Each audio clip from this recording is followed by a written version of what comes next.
Hello, my name is Sam Lavine, and I'm a sophomore research fellow for the Civil War Institute here at Gettysburg College. Today, I'm sitting down with Harold Holzer, who is the author of the book Lincoln at Cooper Union, the speech that made Abraham Lincoln president.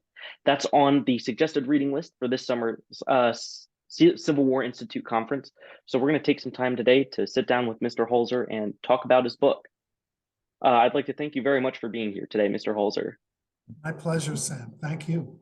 So before we get into the book itself, I just want to talk a little bit about your connection to the Civil War Institute and the summer conference. How long have you been coming to this program and what drew you in? Well, I guess let me answer the second question first. That I was drawn in because about 40 years ago, it's hard to believe for me, but about 40 years ago, I started work on a book with my friends Mark Neely of the then Lincoln National Life Foundation in Fort Wayne, Indiana, and Gabor Borit of Gettysburg College. And we made a couple of trips to Gettysburg. Gabor organized a conference for Lincoln's 175th birthday called Lincoln 175. And then the Civil War Institute was kind of born out of those efforts by Gabor. And he invited me down to the first few, or one out of every two for a number of years. And that's how I started getting involved. It was a great thing to do for me and for my family. We had two young daughters at the time, and they just loved staying in. Maybe you don't love staying in, but they loved staying in the Gettysburg College dorms. Sure. So we would get a 2 or 3 bedroom dorm suite for ourselves. For scholars were invited for about 4 or 5 days in those days to hear everything. It was fun, and they loved going to the cafeteria, stand online, and get food. It was all a trip, So that's how I got involved. I forgot the first part of the question now. How many Civil War summer conferences will this be that you have attended this year? Rough estimate. 7. Wow. So thank you again for. I remember them well, and but 7, I would say 7 or 8. Well, we'll be happy to have you back this summer. I'll have to get that straight before. It's easy to do because you just look. I have a really good record of my speaking engagements over years and years. So I just have to look at June every year and count. So I'll get it right before I come down. Yeah, well, we'll be happy to have you this summer. I have to tell you before. I don't know when this will go online or how you'll use it, but I'm about to make a preliminary trip. I'm taking a group of 21 students from Hunter College to Gettysburg during spring break. Very cool. It is cool. Most of these students I would say they've traveled once in their lives. And that means the thousands and thousands of miles it took them to come here with their parents to America from wherever they came from. Because Hunter is very international. Most of them were born overseas or first generation Americans. And they've never been anywhere in the United States. But they're all taking American history, Civil War to the present. So they've all, as we say, had the Civil War already. And they're so excited about coming and seeing the actual sites, which you in your school get to see all the time. And guess who's taking us on a battlefield tour? Peter Carmichael. Very cool. That's going to be awesome. It is going to be awesome. I just have to get him to stop before the Civil War Institute begins. We'll be happy to have you and your students here at Gettysburg. Thank you. So Civil War scholarship is a vast field, and out of that field has emerged a whole field of scholarship on Abraham Lincoln. So where in your professional development did you decide that Abraham Lincoln was going to be your niche and your focus of study? Well, I would say, first of all, I take a little bit of issue with your saying that Lincoln studies grew out of Civil War studies. I'm not sure that's quite the way I'd see it, because one of the early genre of Lincoln studies are campaign biographies, and of course they preceded the war by a year and a half or a Okay. year. Um, and, Lincoln, the Lincoln literature continued in 1864 during the war. And then the memorial literature, the earliest biographies, are kind of running parallel to, but independent of Civil War studies, small s. But anyway, my original exposure came by accident in elementary school in New York City. And I was simply lucky enough to pick a name out of a hat, a literal hat that our teacher brought to school, filled with the folded up names of historical figures from the past. I would think almost all male, almost all white. And we lined up, and something guided my hand to the little crumpled up paper that said Abraham Lincoln. And we went from there. We were assigned to go upstairs to our school library, which was a middle school library, so somewhat more advanced than most fifth graders would have access Hmm. to. And our assignment was pick a book and write a composition. That's probably a term that's been lost to history, kind of a brief paper. And Okay.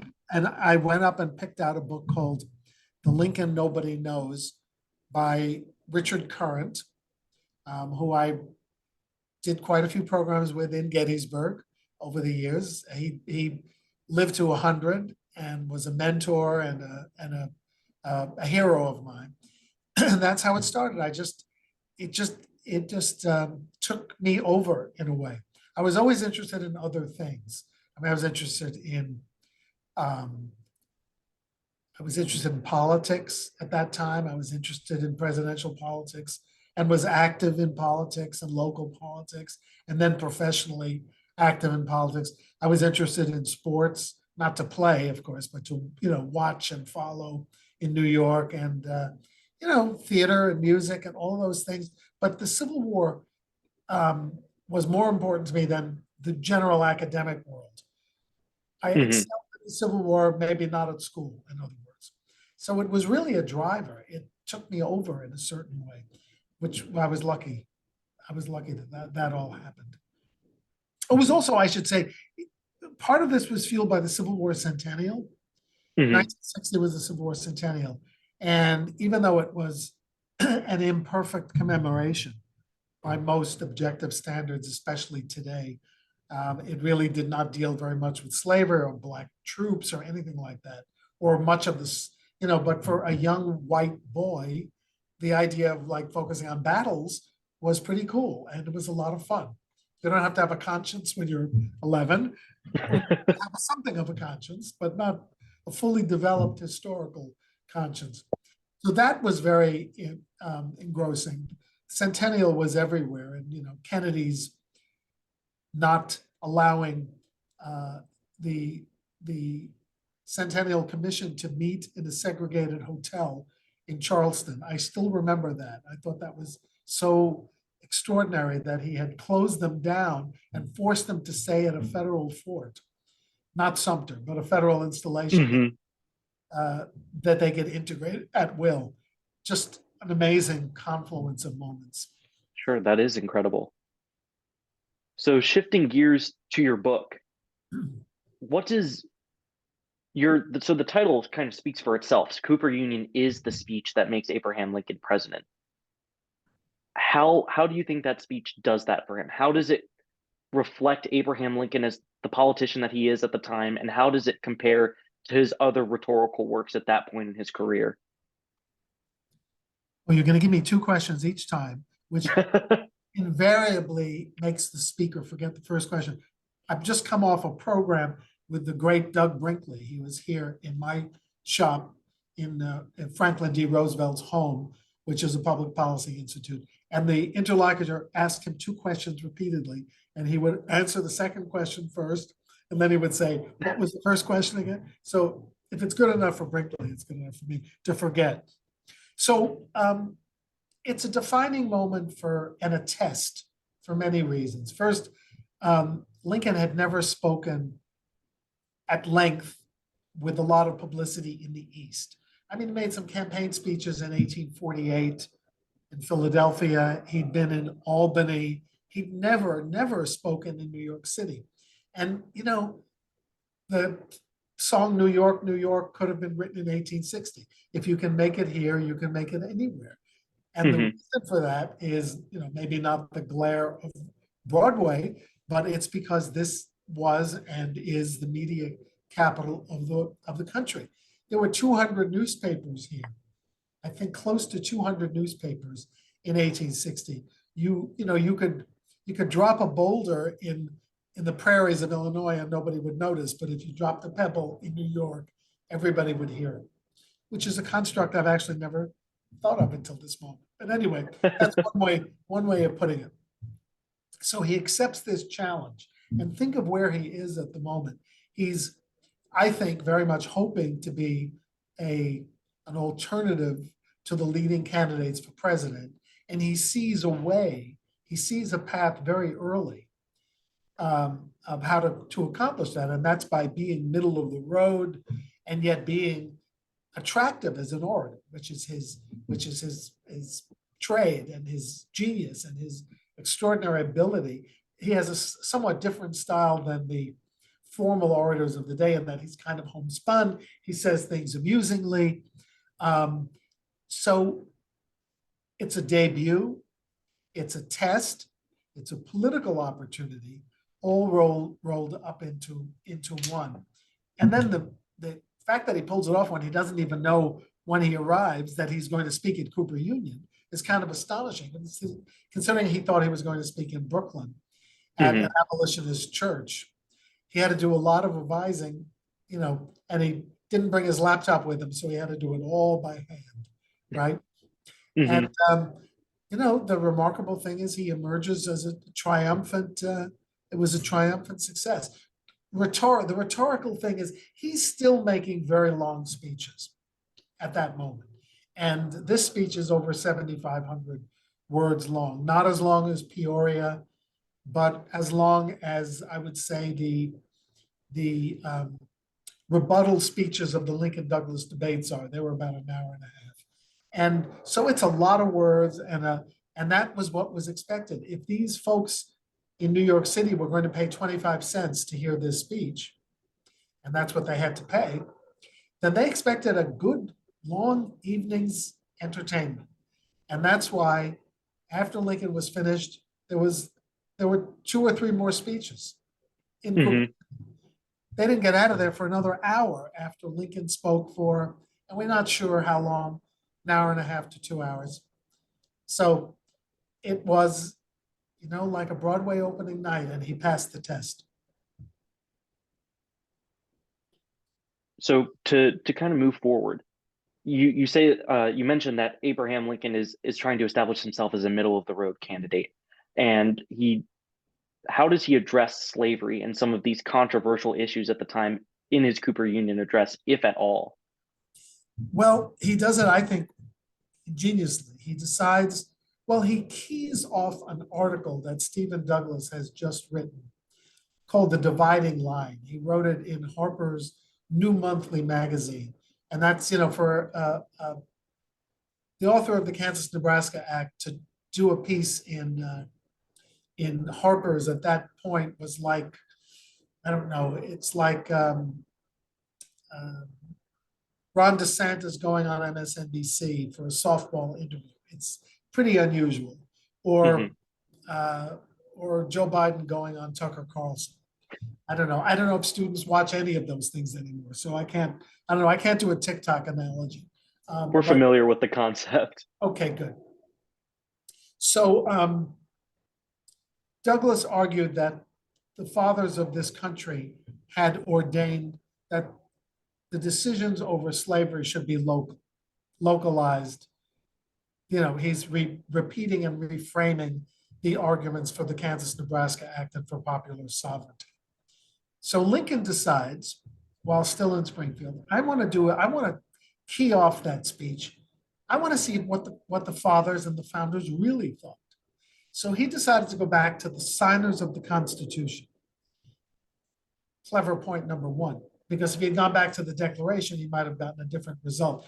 So here's the guy who always says the country started 7 years ago, right? not in 1860, it was fourscore and 4 years ago, but he always keys back to 1776, not 1788, 89.